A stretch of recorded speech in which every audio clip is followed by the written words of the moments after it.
नमस्कार, मैं हूं सोनिया और आप देख रहे हैं कार्यक्रम आध्यात्मिक ज्ञान चर्चा। दर्शकों, भारतीय संस्कृति बहुत बड़ी है और इस संस्कृति में हर कोई अपने अलग अलग धर्म को मानता है और वो चाहता है कि उसे उसके जीवन में वो सभी सुख हासिल हो, उसको उसके जीवन में मुक्ति मिले, जिसके लिए वो अपने जीवन में अलग अलग गुरुओं को भी धारते हैं ताकि वो गुरु उनको उनके जीवन की नई राह दिखा सके, जीवन में सभी सकारात्मक बदलाव ला सके जिनसे कि वो बिल्कुल भटक चुके हैं। और आपको ऐसी ही नई राह दिखाने का हमारा ये कार्यक्रम है आध्यात्मिक ज्ञान चर्चा।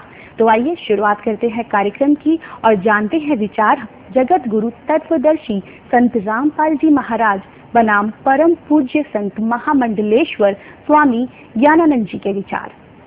महाराज जी, आपका इष्ट देव कौन है? हमारे इष्ट अखिल कोटि ब्रह्मांड नायक जगत गुरु भगवान श्री कृष्ण हैं। श्री कृष्ण भगवान पूर्ण अवतार हैं। कृष्ण तो भगवान से हर पहलू इस अवतार का अपने आप में प्रेरणा है। कोई भी उनकी लीला लें, कोई भी उनकी भाव भंगिमा लें, तो सब कुछ जीवन की प्रेरणा के रूप में है। भले वो माखन चोरी की लीला हो, वो एक भाव के स्वीकार करने की लीला है, या उनकी वंशी नाद हो, वो प्रेम का एक दिव्य नाद है, या उनका गीता ज्ञान हो, वो मानव मात्र की जागृति का एक आह्वान है। और ये सब देखते हुए हमारी एक समर्पित श्रद्धा भगवान कृष्ण के प्रति इष्ट के रूप में उन्हें स्वीकारने के रूप में है।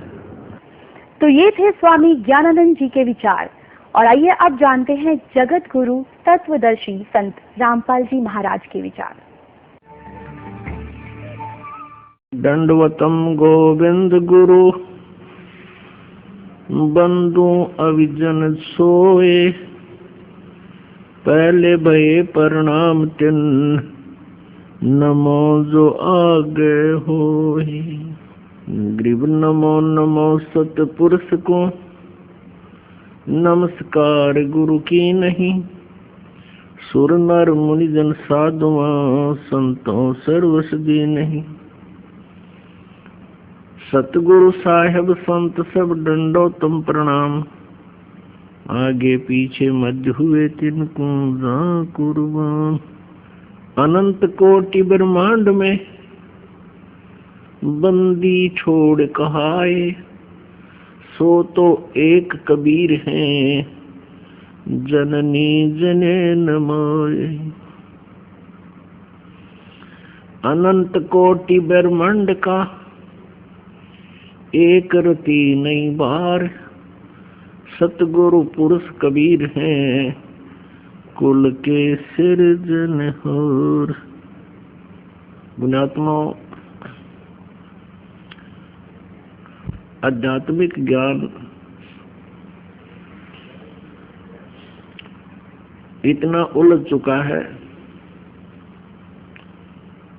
कि इसको सुलझाना बड़ा कठिन हो रहा है। हमारे पूज्य देव, हमारे इष्ट देव अनंत कोट ब्रह्मांड के कुल मालिक, सर्व ब्रह्मांडों के रचनहार कबीर देव जी, कबीर साहब, जो बनारस में भारतवर्ष की पावन धरती पर काशी शहर उत्तर प्रदेश में एक लहर तारा नामक तालाब के ऊपर खिले हुए कमल के फूल पर वो पूर्ण परमात्मा नवजात शिशु रूप धारण करके प्रकट हुए थे। ये हमारे पूज्य देव हैं, इष्ट देव हैं। और जो 120 वर्ष तक इस धरातल पर रहे, जुलाहे की भूमिका की, ये पूर्ण परमात्मा है, असंख्य ब्रह्मांड के सृजनहार हैं, ये पूर्ण मोक्षदायक है।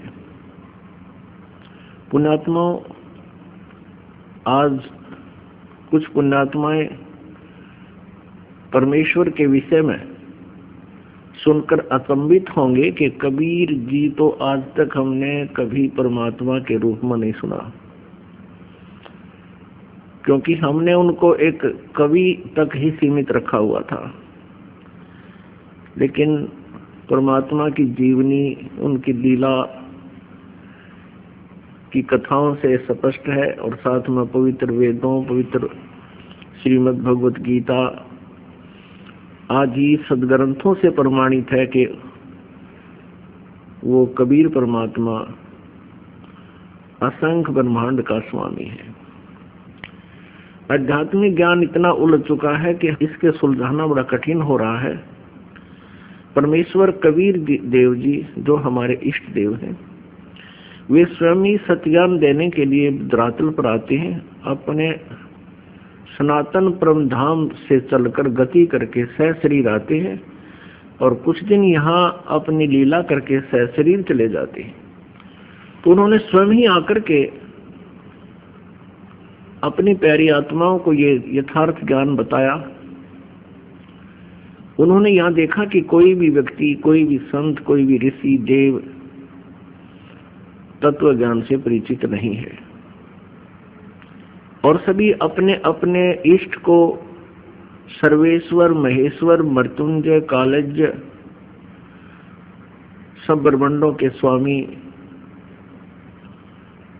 कह करके उनकी पूजा में लगे हुए हैं।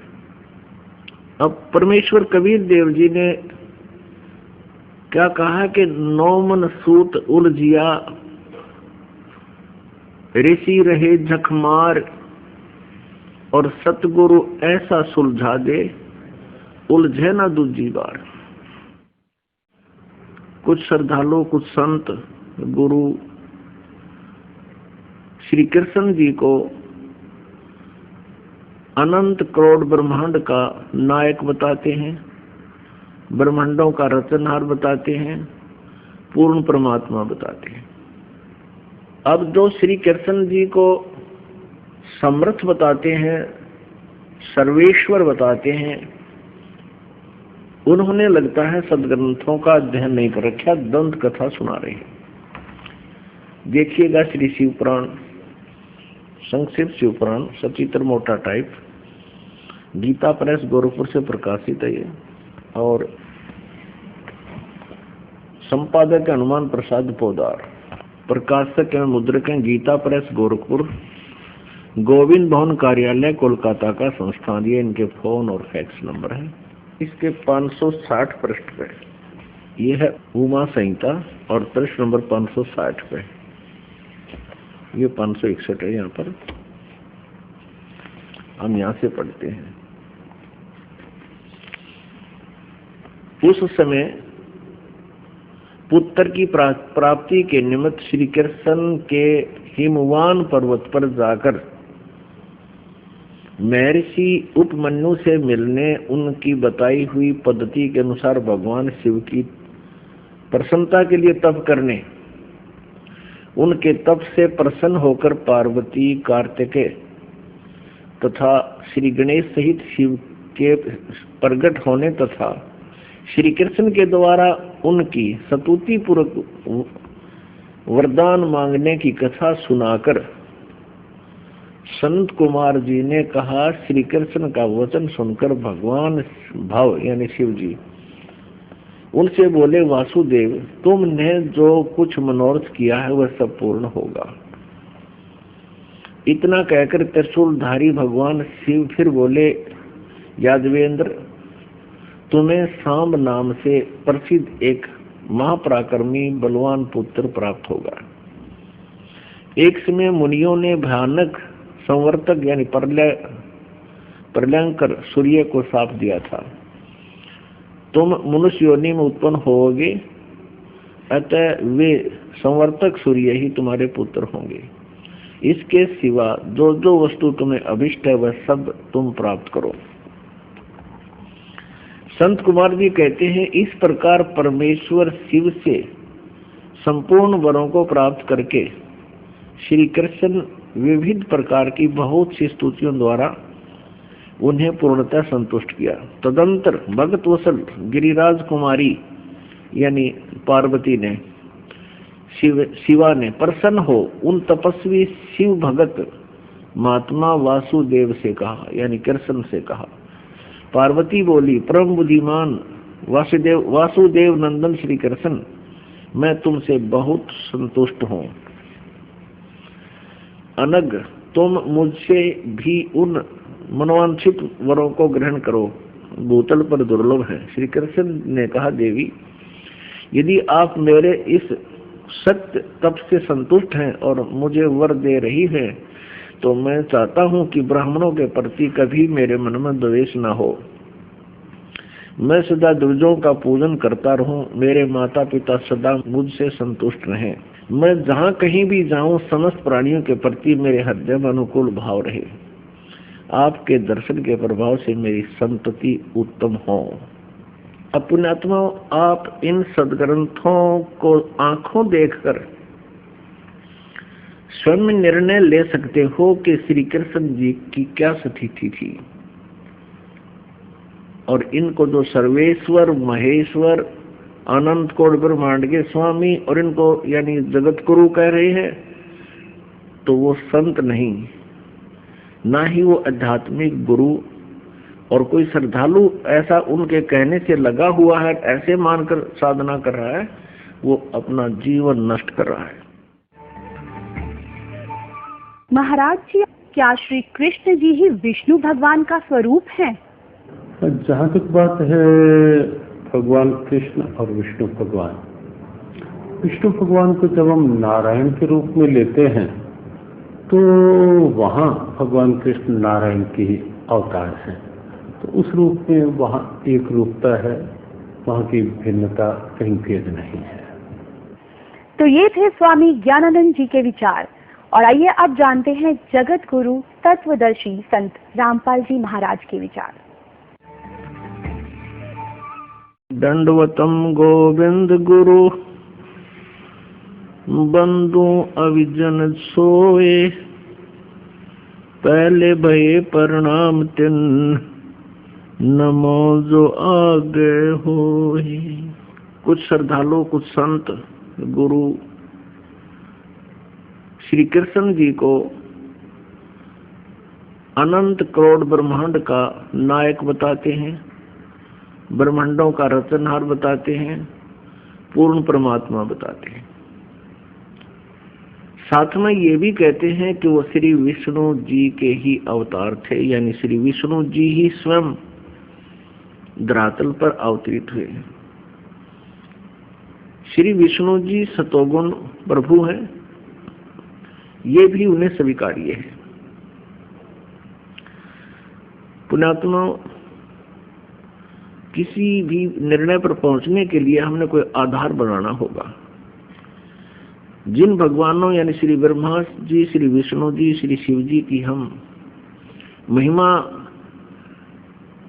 जो मौखिक सुना करते थे, और मौखिक कथा सुनाने वाले यही कहते हैं कि श्री मद् भागवत सुधा सागर में ऐसा लिखा है,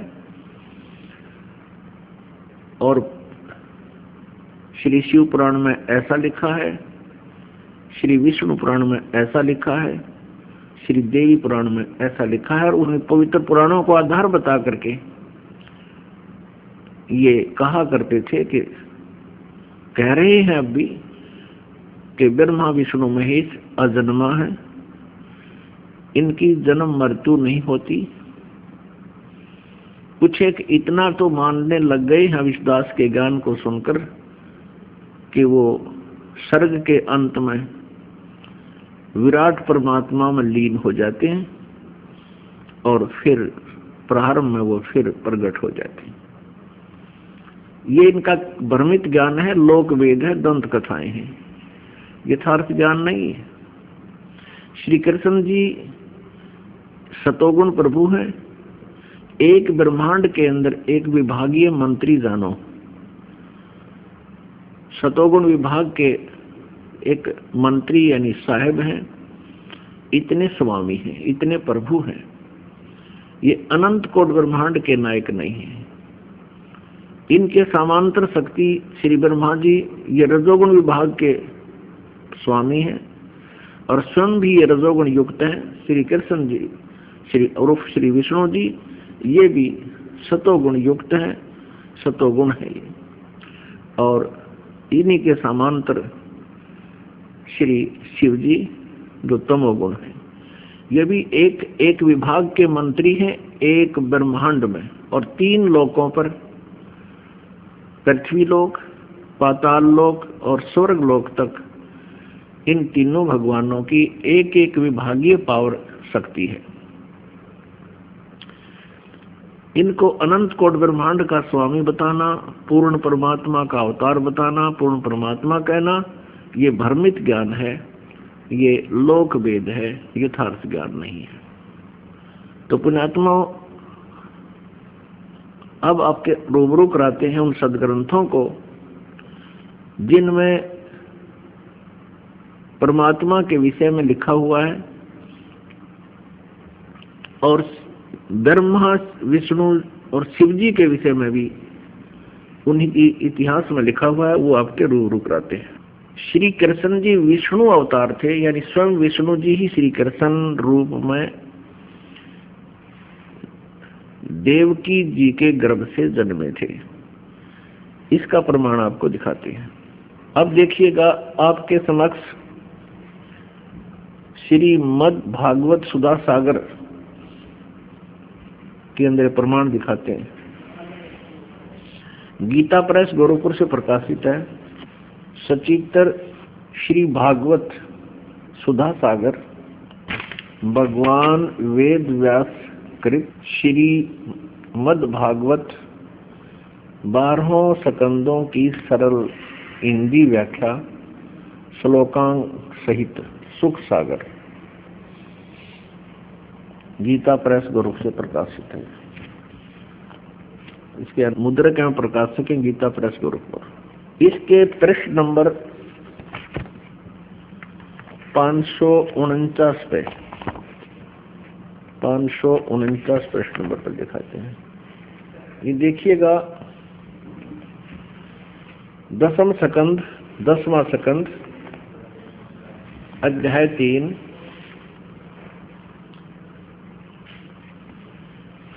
सुधा, ये श्रीमद् भागवत सुधा सागर से। जिस समय भगवान के आविर्भाव का अवसर आया, स्वर्ग में देवताओं की दुदुम्बियां अपने आप बज उठी। उसी समय सबके हृदय में विराजमान भगवान विष्णु देव रूपिणी देवकी के गर्भ से प्रकट हुए। जैसे पूर्व दिशा में 16 कलाओं से पूर्ण चंद्रमा का उदय हो गया हो। पुण्यात्माओं, ये स्पष्ट हो गया कि श्री कृष्ण जी ही स्वयं श्री विष्णु जी हैं, यानी श्री विष्णु जी ही श्री कृष्ण रूप में प्रकट हुए। महाराज जी, श्रीमद् भगवत गीता जी का ज्ञान किसने बोला? गीता का ज्ञान तो इसमें कोई किसी भी तरह का है ही नहीं विचार। केवल भगवान श्री कृष्ण गीता के उपदेष्टा हैं, गीता के वक्ता हैं। और महर्षि वेदव्यास ने स्वयं ये बात स्वीकार करके कही है, गीता सुगीता कर्तव्य के मन्ये शास्त्र विस्तरे या स्वयं पद्मनाभस्य मुखपद्माद्य निसृतः। गीता को जीवन का गीत बनाओ। क्यों? क्योंकि ये स्वयं साक्षात भगवान के मुख कमल से निसृत निकली हुई दिव्य वाणी है। संजय गीता का एक ऐसा पात्र है जिसके पास दिव्य दृष्टि है, और उसने अपनी दिव्य दृष्टि से जब गीता ज्ञान सुना तो गीता के समापन श्लोकों में संजय ने स्वीकारा, योगम योगेश्वरात् कृष्णात् साक्षात कथ्यता स्वयं। मैंने स्वयं योगेश्वर भगवान श्री कृष्ण से साक्षात गीता का ज्ञान कथन करते हुए श्रवण किया है। तो इसमें तनिक भी संदेह नहीं कि गीता भगवान श्री कृष्ण के मुखारविंद से निकली हुई दिव्य वाणी है। तो ये थे स्वामी ज्ञानानंद जी के विचार। और आइए अब जानते हैं जगत गुरु तत्वदर्शी संत रामपाल जी महाराज के विचार। दंडवतम गोविंद गुरु बंधु अविजन सोए, पहले भये प्रणाम तिन नमो जो आगे होए। पुण्यात्माओं, अभी तक आप जिससे भी बात करते हो कि श्री गीता जी का ज्ञान किसने बोला, तुरंत कह देते हैं, तपाक से कह देते हैं श्री कृष्ण जी ने बोला, इसमें कोई दो राय नहीं है। ये बिल्कुल अज्ञानी है, इनको क्या इनका पता नहीं किसी चीज का। अब देखिए, श्री कृष्ण जी ने कहा कि मैं तो गीता के बारे में जानता नहीं, मैंने क्या बोला था, क्योंकि जैसे कोई प्रेत किसी में प्रवेश कर जाता है, वो प्रेत बोलता है, उसके निकलने के बाद फिर वो आत्मा को पता नहीं होता कि मैंने क्या बोला था, और ही बताया करते हैं आपने ऐसा बोला था, तो तू ऐसे बोल रहा था, तू ऐसे कह रहा था, और वो बोल रहा था भूत। तो ऐसे ये प्रेतवत प्रवेश करके श्री कृष्ण जी में यो काल गीता का ज्ञान बोल गया। ये देखिएगा, संस्कृत महाभारत द्वितीय खंड गीता प्रेस गोरखपुर से प्रकाशित है। व्यास जी, वेद व्यास जी इसके राइटर हैं। इसके 667 पृष्ठ पे इसके संपादक हैं जयदयाल गोयंदका, जो गीता जी के अनुवादक भी हैं, संपादक तथा संशोधक गीता प्रेस गोरखपुर, गीता प्रेस गोरखपुर से प्रकाशित और मुद्रित है। इसके 667 पृष्ठ पर हम चलते हैं। ये देखिएगा, ये है 667 पृष्ठ। श्री कृष्ण का अर्जुन से सिद्ध महर्षि और कश्यप का संवाद। जनमेजय ने पूछा, ब्रह्मन शत्रुओं का नाश होने के बाद जब महात्मा श्री कृष्ण और अर्जुन सभा में बैठकर वार्तालाप कर रहे थे, उस समय उनमें क्या क्या बातचीत हुई। वैशंपायन जी कहते हैं, राजन, श्री कृष्ण के सहित अर्जुन ने जब अपने राज्य का पूरा अधिकार प्राप्त कर लिया तो वे दिव्य सभा भवन में आनंद के साथ रहने लगे। एक दिन सज्जनों से घिरे हुए वे दोनों मित्र स्वेच्छा से घूमते घूमते सभा मंडप के ऐसे भाग में पहुंचे जो स्वर्ग के समान सुंदर था। पांडव नंदन अर्जुन श्री कृष्ण के साथ रहकर बहुत प्रसन्न थे। उन्होंने एक बार उस रमणीय सभा की ओर दृष्टि डालकर भगवान से ये वचन कहा, देवकी नंदन, जब युद्ध का अवसर उपस्थित था उसमें मुझे आपके महात्म्य का ज्ञान और ईश्वरीय स्वरूप का दर्शन हुआ था, किंतु केशव, आपने स्नेहवश पहले मुझे जो ज्ञान का उपदेश किया था वह सब इस में बुद्धि के दोष से भूल गया है। यानी जो गीता ज्ञान सुनाया था युद्ध के दौरान, अब मैं भूल गया। अर्जुन बोल रहा है, उन विषयों को सुनने के लिए बारंबार मेरे मन में उत्कंठा होती है कि वो ज्ञान गीता वाला मुझे फिर सुना दे, मैं सुनना चाहता हूँ। इधर आप जल्दी ही द्वारका जाने वाले हैं, अतः पुनः वह सब विषय मुझे सुना दीजिए। पुण्यात्माओं, अर्जुन भगवान श्री कृष्ण जी से कह रहे हैं कि भगवान, जो गीता जी का ज्ञान आपने युद्ध के दौरान सुनाया था उसको मैं भूल चुका हूँ, और वही ज्ञान मुझे फिर सुनाइए, मेरी बहुत प्रबल इच्छा है सुनने की। अब श्री कृष्ण जी क्या कहते हैं देखना, इधर आप जल्दी ही द्वारका जाने वाले हैं, अतः पुनः वह सब विषय मुझे सुना दीजिए, अर्जुन ने कहा। अब वैशंपायन जी कह रहे हैं कि अर्जुन के ऐसे कहने पर वक्ताओं में श्रेष्ठ वक्ताओं में श्रेष्ठ महातेजस्वी भगवान श्री कृष्ण ने उन्हें गले से लगाकर इस प्रकार उत्तर दिया। श्री कृष्ण बोले, अर्जुन, उस समय मैंने तुम्हें अत्यंत गोपनीय विषय का श्रवण कराया था, अपने स्वरूप भूत धर्म सनातन पुरुषोत्तम तत्व का परिचय दिया था और नित्य लोकों का भी वर्णन किया था, किंतु तुमने जो अपनी नासमझी के कारण उस उपदेश को याद नहीं रखा, यह जानकर मुझे बड़ा खेद हुआ है। उन बातों का अब पूरा पूरा स्मरण होना संभव नहीं जान पड़ता। पांडवनंदन, निश्चय ही तुम बड़े श्रद्धाहीन हो, तुम्हारी बुद्धि अच्छी नहीं जान पड़ती। अब मेरे लिए उस उपदेश को ज्यों का त्यों दुहरा देना कठिन है, क्योंकि उस समय योग युक्त होकर मैंने परमात्म तत्व का वर्णन किया था। पुण्यात्माओं, अब श्री कृष्ण जी अर्जुन पर तो डांट मार रहे हैं, धमका रहे हैं कि तू बड़ा श्रद्धाहीन है, तेरी बुद्धि अच्छी नहीं है, तूने याद क्यों नहीं रखा गीता जी के ज्ञान को। और स्वयं कह रहे हैं, अब मुझे वो पूरा पूरा फिर याद नहीं आ सकता। कोई बात हुई या? इसे सीधे श्री कृष्ण जी ने कह का भी नहीं पता था कि गीता में मैंने बोला क्या है। पुण्यात्माओं, अब ये दास सत्संग कर रहा है जिस विषय पर, और आप सुन रहे हो, जो प्रथम बार इस ज्ञान को सुनेगा उसको 20% याद रहेगा मुश्किल से। और मैं वक्ता हूँ, अपनी होश में बोल रहा हूँ, तो मुझसे कभी सुन लेना, उसी समय सुना दूंगा, क्योंकि मैं अपने होश में बोल रहा हूँ। और आप मुझसे पूछो कि वो सुनाना वो विषय जो उस दिन सुनाया था, और मैं कहूँ तुमने याद क्यों नहीं रखा, मुझे याद नहीं, इससे सिद्ध है कि मैंने बोला ही नहीं। यानी किसी और कोई भूत बोल गया मेरे अंदर आकर के, तब मैं ऐसी बातें कह सकता हूँ। तो ऐसे ही श्री कृष्ण जी में काल बोल रहा था।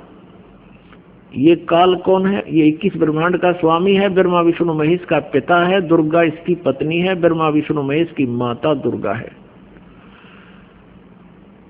और ये काल जो है, ये ऐसे धोखा करता है। इसने गीता जी अध्याय नंबर 4 के श्लोक नंबर 5 और 9 में ये स्पष्ट किया है कि अर्जुन, तेरे और मेरे बहुत जन्म हो चुके, तू नहीं जानता, मैं जानता हूं। मेरे जन्म और कर्म अलौकिक हैं, दिव्य हैं। अब कैसे कर्म दिव्य हैं? अब जैसे श्री कृष्ण में प्रवेश करके भूत की तरह, प्रेत की तरह अपना उल्लू सीधा कर गया, नाश करवा दिया। अर्जुन नाट्य, कृष्ण नाट्य, मना करे हम नहीं करते ऐसे युद्ध ना। पहले कृष्ण जी भी मना करे थे कि नहीं, ऐसा जुल्म नहीं करना चाहिए। और यहाँ तक प्रतिज्ञा कर ली थी महात्मा ने, श्री कृष्ण जी ने, कि मैं युद्ध नहीं करूंगा, हथियार भी नहीं उठाऊंगा, क्योंकि युद्ध नहीं चाहते थे। वो बड़े शांत प्रिय महापुरुष थे, सतोगुण भगवान है। लेकिन काल ने उसमें प्रवेश किया और अर्जुन को डरा भयंकर रूप दिखा करके, डरते अर्जुन ने स्वीकृति दे दी, हाँ मैं आपसे सहमत हूं और युद्ध करूंगा। उसने जान लिया कि यदि एक बार फिर ये विराट रूप दिखा दिया, तेरा कलेजा फट जाएगा, इसलिए युद्ध करना ही उसने अपना हित समझा। तो अभी आपको दिखाते हैं इसके जन्म और कर्म कैसे अलौकिक है। ये कर्म कैसे अलौकिक करता है, देखिएगा। श्री विष्णु पुराण, गीता प्रेस, गोरखपुर से प्रकाशित। इसके संपादक कौन है? अनुवादक हैं श्री मुनीलाल गुप्त और प्रकाशक गीता प्रेस गोरखपुर, और मुद्रक भी यही है, प्रकाशक भी यही है। अब देखना इसके 233 पृष्ठ पे ये चतुर्थ अंश, अध्याय नंबर 2, पृष्ठ नंबर 233 पे, या नीचे आइएगा।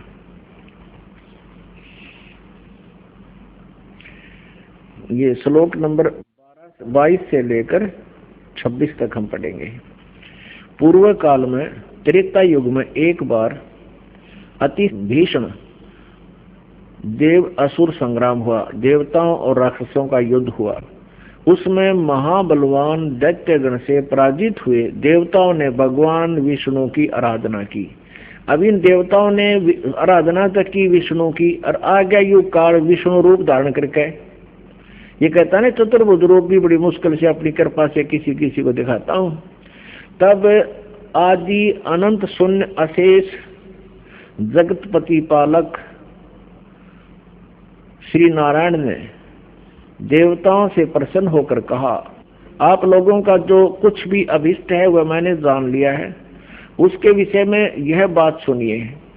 राज ऋषि ससाद का जो पुरंजय नामक पुत्र है, उस अक्षत्रिय श्रेष्ठ के शरीर में मैं अंश मात्र से अवश्य अवतीर्ण होकर, यानी भूत की तरह प्रवेश कर उन संपूर्ण दैत्यों का नाश करूंगा। अतः तुम लोग पुरंजय को दैत्यों के युद्ध वध के लिए तैयार करो, यानी वहां पुरंजय को खड़ा कर लो युद्ध में, मैं उसमें प्रवेश करके सब न मार दूंगा। अब जैसे श्री कृष्ण में आकर युग काल प्रवेश कर गया और युद्ध करा दिया। कृष्ण जी तो नाटे थे, और जब अर्जुन मना करने लगा तो श्री कृष्ण तो तुरंत कह देते, चल भाई बहुत अच्छा, नहीं लड़ते। तो उसमें युग काल प्रवेश कर गया श्री कृष्ण में, और वो अपना उल्लू सीधा करने के लिए उसको डरा धमका के और युद्ध करवा दिया। तो इस प्रकार ये कहता है कि मैं उनके अंश मात्र से राजर्षि ससाद का जो पुरंजय नामक पुत्र है, उस अक्षत्रिय श्रेष्ठ के शरीर में अंश मात्र से स्वयं अवतीर्ण होकर उसमें प्रवेश करके उन संपूर्ण दैत्यों का नाश करूंगा। अतः तुम लोग पुरंजय को दैत्यों के वध के लिए तैयार करो। और ये प्रमाण और कमाल का है, 242 पृष्ठ पे। यही चतुर्थ अंश और अध्याय नंबर 3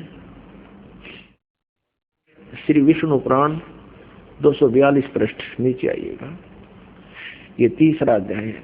पूर्व काल में रसातल में मौने नामक 6 करोड़ गंधर्व रहते थे। उन्होंने समस्त नागकुल के प्रधान रतन और अधिकार छीन लिए थे। गंधर्वों के पराक्रम से अपमानित उन नागेश्वरों द्वारा स्तुति किए जाने पर उसके श्रवण करने से जिनकी विकसित कमल सदृश आंखें खुल गई हैं, निद्रा के अंत में जो जागे हुए उन जलसाई भगवान सर्वेश्वर को प्रणाम करके उनसे नागगण ने कहा, यानी विष्णु रूप में आ गया युग काल, भगवान इन गंधर्व से उत्पन्न हुआ हमारा भय किस प्रकार शांत हो। तब आदि अनंत रहित भगवान पुरुषोत्तम ने, अब ये वक्ता इस काल को कभी पुरुषोत्तम और कभी कुछ भी कहा, कुछ भी कहो, लेकिन ये काल के विषय में जानकारी समझो। अब आदि अंत रहित भगवान पुरुषोत्तम ने कहा, इस काल ने कहा विष्णु रूप में प्रकट होकर, क्योंकि ये विष्णु पुराण चल रहा है। योदासव के पुत्र मानधाता का जो पुरुकुत्स नामक जो पुत्र है, उसमें प्रविष्ट होकर मैं भूत की तरह प्रवेश करूंगा उसमें, और उन संपूर्ण दुष्ट गंधर्वों का नाश कर दूंगा। योनासव के पुत्र मानधाता का जो यह पुरुकुत्स नामक पुत्र है, उसमें प्रविष्ट होकर मैं उन संपूर्ण दुष्ट गंधर्वों का नाश कर दूंगा। पुणात्माओं, ये गीता ज्ञानदाता कह रहा है कि मेरे जन्म और कर्म दिव्य हैं। अब कर्म दिव्य ऐसे हैं कि ये स्वयं किसी के सामने नहीं आता। अभी आपने गीता जी अध्याय नंबर 7 के श्लोक नंबर 24 और 25 में आंखों पढ़ा और दास से सुना। और ये ऐसे कर्म करता है किसी दूसरे में प्रवेश करके, और सब कुछ करना वो कर जाता है, और स्वयं किसी के समक्ष अपने यथार्थ रूप पर नहीं आता। ये कहता चतुर्भुज रूप में भी मैं कभी किसी पर अनुग्रह करके वैसे दर्शन दे दूं, ना कोई जप से, ना तप से, ना क्रिया से, ना दान से, यानी भले के लिए तो मैं किसी ने दर्शन दूं को ना, अपनी मर्जी से किसी ने दर्शन दे दूं अनन्य भगत ने। अब जैसे देवताओं ने प्रार्थना की, विष्णु रूप में आ गया, वो ना वेदों आधार थी ना किसी और यज्ञ किया, उन्होंने सिर्फ प्रार्थना करते रहे। इसने नाश करवाना ही था और करना ही था, तो पहले तो कहता है उसमें ससाद के पुत्र पुरंजय में प्रवेश करके राक्षस मार दिए, और इसमें पुरकुष्ट में प्रवेश होकर और उनका गंधर्व का नाश कर गया, स्वयं प्रवेश करके। ऐसे कहता है मेरे कर्म अलौकिक है, अद्भुत है, तुम नहीं जान सकते। यहाँ ये बात क्लियर होगी, स्पष्ट होगी कि श्रीमद् भगवत गीता जी का ज्ञान श्री कृष्ण ने नहीं बोला। श्री कृष्ण जी को तो ये मालूम भी नहीं कि मैंने गीता के बोलते समय क्या कहा था। अपने आत्मा ये एक तत्व ज्ञान है। ये पवित्र श्रीमद् भगवद गीता लगभग 5000 वर्ष से पहले 5500 वर्ष के आसपास ये लिपिबद्ध की गई थी, और पवित्र हिंदू धर्म इसको शिरोधार्य मानता है और बहुत ही उत्तम शास्त्र है।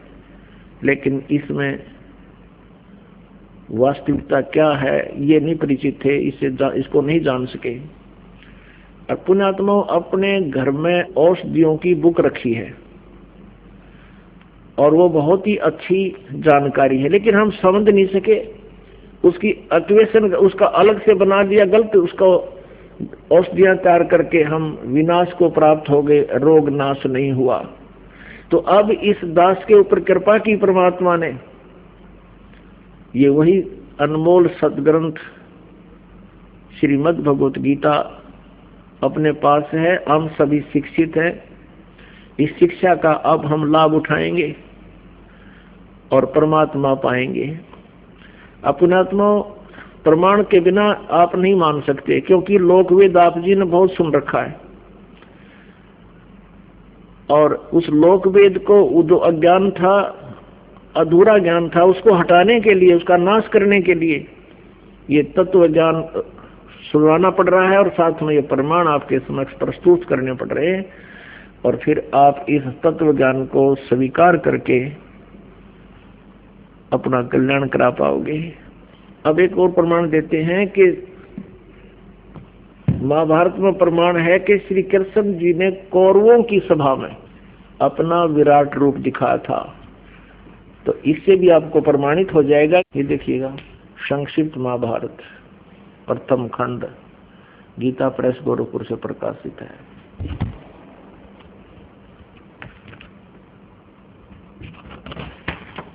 इसके वही संपादक हैं जयदयाल गोविंद का, अनुवादक, संशोधक और संपादक, और गीता प्रेस गोरखपुर से प्रकाशित है। ये देखिएगा, गीता प्रेस गोरखपुर से प्रकाशित है और मुद्रित है। इसके पृष्ठ नंबर 544 और 45 पर आपको दिखाते हैं। ये है उद्योग पर्व। उद्योग पर्व है दुर्योधन की कुमंत्रणा, भगवान का विश्व रूप दर्शन और कौरव सभा से प्रस्थान। ये 543 पृष्ठ से हम प्रारंभ करते हैं। यहाँ से दुर्योधन की कुमंत्रणा, भगवान का विश्व रूप दर्शन यानी विराट रूप दिखाना, और कौरवों की सभा से प्रस्थान। ठीक है, हम अपने काम की चीज पढ़ेंगे, ज्यादा अक्षर पढ़ना तो घर पे आपके अवश्य रखे होंगे। ये 544 पे इसके बाद विदुर जी बोले, दुर्योधन तुम मेरी बात सुनो। देखो, श्री कृष्ण को कैद करने का विचार नरकासुर ने भी किया था, किंतु सब दानों के साथ मिलकर भी वह ऐसा नहीं कर सका। फिर तुम इन्हें अपने बलबूते पर पकड़ने का साहस कैसे करते हो? विदुर जी का वक्तव्य समाप्त होने पर भगवान श्री कृष्ण ने कहा, दुर्योधन तुम जो अज्ञानवश ये समझते हो कि मैं अकेला हूँ और मुझे दबाकर कैद करना चाहते हो, सो शायद याद रखो समस्त पांडव और वर्षणी तथा अंधकवंशीय यादव भी यही हैं। वे ही नहीं, आदित्य, रुद्र, वसु और समस्त महर्षिगण भी यही मौजूद हैं। ऐसा कहकर शत्रु दमन श्री कृष्ण ने अट्टहास किया। तब तुरंत ही उनके सब अंगों से बिजली सी कांति वाले अंगुष्ठा आकार सब देवता दिखाई देने लगे। उनके ललाट देश में ब्रह्मा, वक्षस्थल में रुद्र, भुजाओं में लोकपाल और मुख में अग्निदेव थे। आदित्य, शाद्य, वसु, अश्विनी कुमार आदि ये सब उनके शरीर से अभिन्न जान पड़ते थे। श्री कृष्ण के इस भयंकर रूप को देखकर सब राजाओं ने भयभीत होकर नेत्र मूंद लिए। केवल द्रोणाचार्य, भीष्म, विदुर, संजय और ऋषि लोग ही उसका दर्शन कर सके, क्योंकि भगवान ने उन्हें दिव्य दृष्टि दे दी थी। पुण्यात्माओं, अभी तक आप जिससे भी बात करते हो कि गीता जी का ज्ञान किसने बोला, तुरंत कह देते हैं, तपाक से कह देते हैं श्री कृष्ण जी ने बोला, इसमें कोई दो राय नहीं है। ये बिल्कुल अज्ञानी है, इनको क्या इनका पता नहीं किसी चीज का। अब गीता जी अध्याय नंबर 11 के श्लोक नंबर 47-48 में यदि श्री कृष्ण जी गीता बोल रहे होते, ये शब्द नहीं कहते कि अर्जुन ये मेरा वास्तविक विराट रूप आज से पहले, तेरे से पहले किसी ने कभी नहीं देखा, और न ही आगे ये किसी यज्ञ से, तप से, जप से, दान से, धर्म से, क्रिया से ये नहीं देखा जा सकता, ना वेदों में वर्णित विधि से भी नहीं देखा जा सकता। इति सिद्धम कि श्री गीता जी का ज्ञान नहीं बोला श्री कृष्ण भगवान, ये तो काल ने बोला। तो पुण्यात्माओं, ये जितने भी हिंदू धर्म के ब्राह्मण, गुरु, ऋषि, महर्षि थे और वर्तमान में है, ये सभी अज्ञानी थे। ये धार्मिक टीचर कहलाते थे, लेकिन अपने सिलेबस से परिचित नहीं थे। जो टीचर अपने सिलेबस से परिचित नहीं है, अपने पाठ्यक्रम की पुस्तकों में लिखे विवरण से परिचित नहीं है, तो वो टीचर व्यर्थ है, वो ठीक नहीं, वो अध्यापक ठीक नहीं, वो विद्यार्थियों का नाशक है, उनके जीवन को व्यर्थ कर रहा है। ठीक ऐसा ही आचरण, ऐसा ही व्यवहार अभी तक के हिंदू गुरुओं का था, रहा। अब इस दास पे कृपा की है परमेश्वर ने, इस यथार्थ ज्ञान को आपके समक्ष पहुंचाने की, और इसमें ये वही अज्ञानी गुरु लोग आपको भ्रमित करते रहते हैं कि रामपाल झूठ बोलता है। ऐसे ही परमेश्वर कबीर जी के साथ किया था इन लोगों ने। आज से 600 वर्ष पहले लगभग जो परमात्मा सन 1398 से 1518 तक यही लीला करके गए थे, ये तत्व ज्ञान समझाया करते थे, जो आज दास आपको बता रहा है और सभी सदग्रंथों में प्रमाणित है। उस समय के ब्राह्मण, गुरु, ऋषि जितने भी अपने रोजी रोटी चला रहे थे, वो परमात्मा से एकदम छिन्न हुए और पूरे समाज को भगवान का विरोधी बना दिया था कि कबीर तो अशिक्षित है, ये झूठा है, ब्रह्मा विष्णु महेश के विषय में ये गलत ऊटपटांग बातें करता है, ये वेदों और गीता और पुराणों से परिचित नहीं है, क्योंकि इसको अक्षर ज्ञान नहीं है, ये संस्कृत भाषा नहीं जानता। तो उस समय तो हमारे जो पूर्वज थे, भोले भाले थे, अशिक्षित थे, उन्होंने इन चतुर लोगों की, इन गुरुओं की बातों को मान लिया कि कबीर जी शिक्षित नहीं है, इसलिए वेदों और गीता के ज्ञान से शायद अपरिचित ही होंगे। और ये गुरु लोग जो संस्कृत जानते हैं और सभी शास्त्र संस्कृत भाषा में लिपिबद्ध हैं, इसलिए इनकी दाल गली रही। ये संस्कृत बोलते रहे, जैसे गीता जी अध्याय नंबर 18 के श्लोक नंबर 66 को ये स्वयं बोलते तो हैं संस्कृत सही, अनुवाद करते हैं गलत। सर्वधर्मान परित्यज्य एकम शरणं व्रज अहम तवा सर्व पापेभ्यो मोक्षामि मा शुच। ये नो का नो संस्कृत तो ठीक बोल देते हैं, अनुवाद करते हैं कि तू सब कर्मों का आश्रय त्याग कर मुझ एक सर्वशक्तिमान शरण में आ। अरे वर्ज माने जाना होता, आना नहीं होता। ऐसे ही आप जीव भ्रमित कर रहे हैं। इन अज्ञानियों से आपने स्वयं निपटना है, इनसे दूर हटना है और यथार्थ ज्ञान को पहचानना है।